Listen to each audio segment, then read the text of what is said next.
Hi, my name is Paul Kershaw. I'm a professor at the University of British Columbia School for Population Health, and I'm also the founder of the Generation Squeeze campaign. The Gen Squeeze campaign starts with a recognition that we all know housing prices have gone way up over the last several decades. For those who bought homes decades ago, higher home prices mean far more wealth. But what's been good for our retiring parents has been bad for their kids and grandchildren. They have to deal with far higher housing prices, despite the fact they're bringing home wages that are down $4 an hour after adjusting for inflation, even though they've gone to post-secondary to get degrees and certificates at a rate that's twice as high as a generation ago. What's been the national response? Well, today provincial and federal governments allocate around $45,000 per retiree, compared to just $12,000 a year per younger person. For those under age 45, that spending allocation is not a good deal. Despite Canada having more prosperity than we've ever seen before, the investments in younger people look a wee bit scant, at the very least imbalanced. In response, younger folks are doing more and more to adapt, to cope.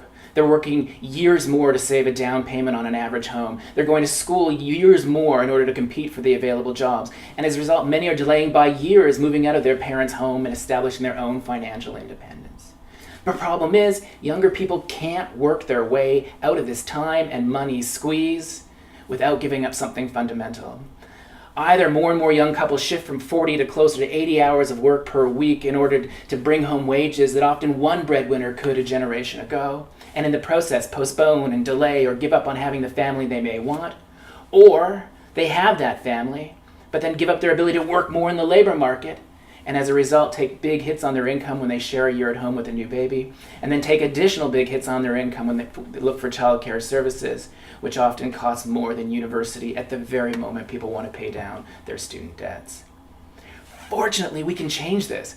The deck may be stacked against young people now, but we can get a better generational deal, one that works for all Canadians, all generations. And what we need to do is revisit this generational spending gap, question why we are willing to spend $45,000 per retiree, but say the cupboard is bare for younger generations. At the moment, we need to be helping them out deal with housing unaffordability, deal with higher student debt loads, deal with the affordability of families, and save for their own retirement.